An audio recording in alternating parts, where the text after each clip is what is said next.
इस वीडियो में हम पूरी जानकारी लेने वाले हैं कि पहले कॉलम बनवाए या पहले दीवार, कौन सा तरीका बेस्ट रहने वाला है। ये जानने के लिए वीडियो एंड तक ज़रूर देखना। वीडियो को लाइक, कमेंट और चैनल को सब्सक्राइब करना मत भूलिएगा। में दोस्तों आज का वीडियो काफ़ी इंपॉर्टेंट होने वाला है, क्योंकि बहुत सारे लोगों के दिमाग में ये कन्फ्यूजन रहता है कि जब हम अपना घर बनाते हैं तो उसमें पहले ईंट की दीवार खड़ी करके फिर उसमें कॉलम ढलवाया जाए, या फिर पहले कॉलम, बीम और छत ढाल के बाद में उसमें ईंट की दीवार लगाई जाए। बहुत लोगों का ये शिकायत होता है कि हम बाद में वहाँ पे ईंट का दीवार लगवाए, पहले कॉलम हम खड़ा कर दिए थे तो वहाँ पे क्रैक आने लगा, यानी कि जहाँ पे हमारा जॉइंट होता है कॉलम का और ईंट का, दीवार का, वहाँ पे क्रैक आने लगता है। आपको देखे होंगे कि पतला सा वहाँ पे दरार बन जाता है, और कुछ लोगों को भी ऐसा देखा गया है कि उनका दीवार वहाँ से एक साइड झूल जाता है और वहाँ से कई कई बार गिरने का भी चांस बन जाता है। तो इस वीडियो में मैं आपको पूरी डिटेल में बताऊंगा कि आप पहले दीवार बना के फिर कॉलम की ढलाई करेंगे तो उसमें आपको क्या फ़ायदा है, क्या नुकसान है। साथ ही ये भी बताऊंगा कि अगर आप पहले कॉलम, बीम, छत ढलाई कर लेते हैं फिर आप दीवार बनाते हैं तो उसमें आपको क्या फ़ायदा, नुकसान है। तो चलिए वीडियो को डिटेल में शुरू करते हैं। सबसे पहले मैं बता दूं कि बहुत सारे जैसे छोटे मकान बनाया जाता है अभी अभी के भी टाइम में, तो वहाँ क्या होता है कि हम जब ठेके पे अपने काम दे देते हैं ठेकेदार को, मिस्त्री को, तो अक्सर देखा जाता है कि पहले वो लोग ईंट का दीवार पूरी खड़ी कर लेते हैं, फिर बाद में उसमें शटरिंग लगा के तब उसको कॉलम की ढलाई करते हैं। तो सबसे पहले इसमें जो फ़ायदा है वो मैं आपको बता देता हूँ। पहला फ़ायदा ये होता है कि ईंट से और बाद में जब आप कॉलम ढलाई करवाते हैं तो उसके बीच का बॉन्डिंग, यानी जो पकड़ होता है वो बहुत ही मजबूत होता है और बहुत अच्छा पकड़ होता है। बाद में उसमें क्रैक आने का कोई चांस नहीं रहता है और क्रैक कभी नहीं आता है। दूसरा फ़ायदा ये होता है कि जब आप 9 इंच का दीवार बनवाते हैं दोनों साइड से, और मान लीजिए कि कॉलम का आपका चौड़ाई भी 9 इंच का है, तो वहाँ पे दो साइड से आपका शटरिंग का ज़रूरत नहीं पड़ता है, सिर्फ आपको दो ही साइड शटरिंग लगाना पड़ता है, जिससे आपका दो साइड शटरिंग का पैसा भी सेव हो जाता है। तो दोस्तों ये तो हो गई इसके फ़ायदे की बात। वहीं इसका नुकसान का बात कर ले तो नुकसान भी इसका काफ़ी है। पहला नुकसान ये होता है कि जब आप दीवार अपना बना देते हैं तो दीवार में हम देखते हैं कि जहाँ पे हम ईंट का दीवार ख़त्म करते हैं कई कई बार वहाँ देखा जाता है कि टूथिंग होता है। टूथिंग मतलब जैसे यहाँ आप देख रहे हैं एक ईंट बाहर फिर एक ईंट अंदर ऐसे निकला होता है। तो कई बार क्या होता है कि जब हम वहाँ पे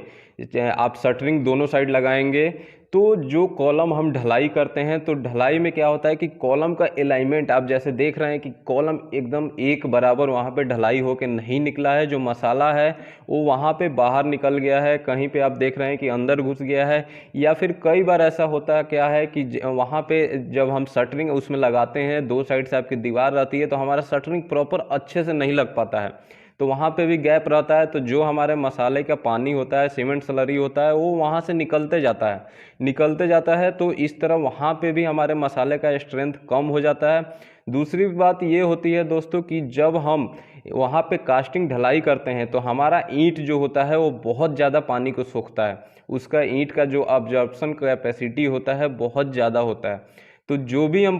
अपने मसाले में डालते हैं कॉलम के लिए, हमारा ईंट सब अब्जॉर्ब कर लेता है और आपका कॉलम जो है वो अपने पूरे स्ट्रेंथ को यानी मजबूती को नहीं पा पाता है।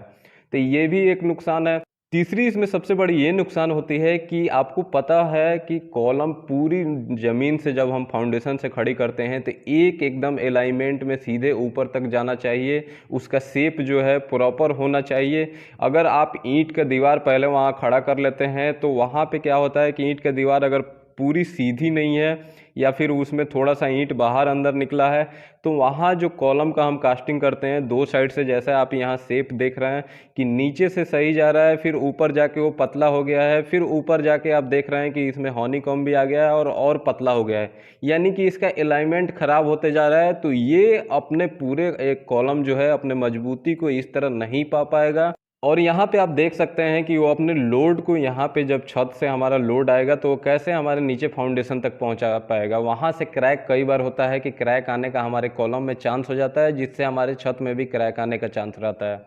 चौथा सबसे बड़ा नुकसान ये होता है कि दोस्तों जब आप उसमें वाइब्रेटर चलाते हैं तो वाइब्रेटर जब वहाँ पे वाइब्रेशन क्रिएट करता है आपके कॉलम में नीचे जाकर, तो उसमें क्या होता है कि अगर वहाँ पे थोड़ा सा भी गैप है या ईंट का आप दीवार जिधर लगाए हैं तो वहाँ से उसका मसाला निकलने का चांस बन जाता है। पांचवा चीज़ दोस्तों ये होता है कि अगर मान लीजिए आप 9 इंच का दीवार वहाँ नहीं दिए हैं, 5 इंच का दीवार वहाँ पे बनाए हैं, तो वहाँ पे जब हमारा शटरिंग के लिए जब हमारे शटरिंग वाले मिस्त्री जाते हैं तो उसमें फिर वो कील ठोकते हैं और बाइंडिंग वायर से शटरिंग को मजबूत करते हैं। तो हमारे 5 इंच की दीवार पे वो हथौड़ा हैमर जो भी चलाते हैं तो वहाँ से भी हमारा दीवार वो कमज़ोर हो जाता है और उस दीवार में कई बार देखा जाता है कि टूट फूट करना पड़ जाता है। छठा जो इसमें हमारा नुकसान ये होता है दोस्तों कि आप जानते हैं कि कोई भी हम जब कास्टिंग करते हैं, आरसीसी मेंबर बनाते हैं, कॉलम ढलाई करते हैं, तो उसमें क्यूरिंग बहुत ज़रूरी होता है। आपको कम से कम उसमें 7 दिन तक क्यूरिंग करना चाहिए। हम उसमें जूट का बैग भी डाल के क्यूरिंग करते हैं, यानी तराई करते हैं। तो उसमें होता क्या है कि अगर आपका ईंट का दीवार वहाँ पे होगा, ईंट होगा साइड में, तो वो जितना भी आप तराई कर लें, ईंट सारे हमारे पानी को सोख लेता है और हमारा जो मॉइस्चर यानी पानी है, जो नमी है, वो हमारे पूरे कॉलम तक नीचे तक नहीं जा पाता है। इसलिए हमारा कॉलम भी वहाँ अपना मजबूती खो देता है और पूरे मजबूती को नहीं पा पाता है। इसमें एक चीज़ और नुकसान होता है जो जनरली हम ध्यान नहीं देते हैं। इसमें होता क्या है कि पहले आप क्या करेंगे कि पूरा ब्रिक वर्क करेंगे, फिर उसमें कॉलम का सरिया बांधेंगे, फिर उसकी कास्टिंग करेंगे।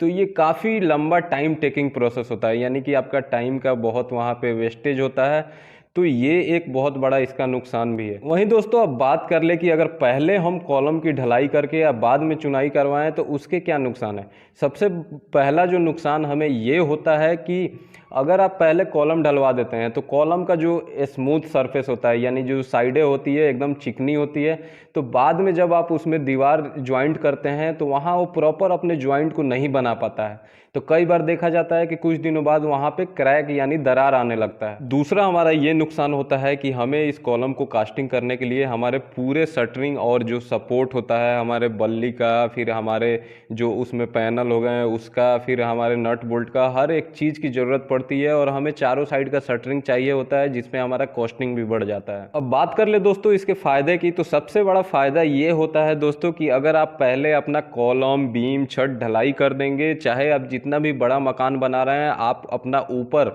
छत की ढलाई करते जाएंगे, कॉलम की ढलाई करते जाएंगे, बीम की ढलाई करते जाएंगे और नीचे से आप अपना ब्रिक वर्क करते जाएंगे, तो उससे फ़ायदा क्या होता है कि आपका कॉलम की ढलाई पहले हो जाती है, छत की ढलाई पहले हो जाती है, तो आपका पूरा का पूरा टाइम बच जाता है। आप नीचे से अपना ब्रिक वर्क करते जाते हैं, तो इस तरह आपका टाइम का बहुत सेविंग होता है। दूसरा इसमें यह फ़ायदा होता है कि कॉलम का शेप जो होता है दोस्तों, एक बार में फर्मा लगा के ऊपर तक आप 10 फीट तक अगर हाइट है अपनी, तो एक बार में आप उसके कास्टिंग करते हैं। उसमें एक वाइब्रेटर आप अच्छे से चलाते हैं, फिर उसका जो फर्मे होते हैं काफ़ी मजबूती से वो पैक होकर ढलाई होता है, तो कॉलम अपना एकदम शेप जो है ऊपर से नीचे तक एक बराबर उसका अलाइनमेंट होता है। कहीं से वो ऐसा नहीं है कि साइड से अपने हट गया हो या कहीं पे पतला हो गया हो ऊपर जाके, तो उसका जो मजबूती है दोस्तों वो बहुत ज़्यादा वहाँ पे बढ़ जाता है। और आरसीसी स्ट्रक्चर आजकल जो भी बनाया जाता है, फ्रेम स्ट्रक्चर दोस्तों, उसमें यही कहा जाता है कि जो मेन हमारा लोड होता है बिल्डिंग का, हमारे छत पे, बीम पे और कॉलम पे ही डिपेंड रहता है। इसलिए हमें यहाँ पे कॉलम की मजबूती काफ़ी हद तक बहुत मजबूत मिलती है। तो दोस्तों अगर आप पहले कॉलम खड़ा करते हैं, बाद में उसमें चुनाई करते हैं, तो आपको एक ही चीज़ का प्रॉब्लम होता है, वो होता है हमारा दीवार और कॉलम जो आपस में अच्छे से बॉन्ड नहीं बना पाता है, नहीं जुड़ पाता है, तो वहाँ पे क्रैक आता है। तो उस क्रैक को दूर करने के लिए आपको छोटा मोटा सा साइड पे अपना काम करना पड़ता है और इस तरह आपका बिल्डिंग जो है काफ़ी मजबूत बन जाती है। काम ये होता है कि जब भी आप अपना कॉलम खड़ा करते हैं और जब आप उसके फर्मा को खोलते हैं 16 से 24 घंटे बाद, तो उसमें आपको हाकिंग यानी टाँचा मार दीजिए, उसके सरफेस को आप रफ बना दीजिए, या फिर जब आप उस पर कॉलम की ढलाई करते हैं, खोलते हैं, अगर अभी आप उस पर थोड़ा सा मसाला मार के या झाड़ू से आप उसको रफ कर सकते हैं। 2 तरीका ये होता है। तीसरा ये होता है कि उसमें आपको जब आप हाकिंग टाँचा मार देंगे, उस पर कटिंग कर देंगे, ग्राइंडर से भी आप उसको रफ कर देंगे, तो उसके बाद उसमें थोड़ा सा सीमेंट का स्लरी मार के और फिर आप वहाँ पे ईंट की चुनाई कर सकते हैं। दूसरा चीज़ आपको और ये इसमें ये कर लेना है कि जब भी आप अपना कॉलम का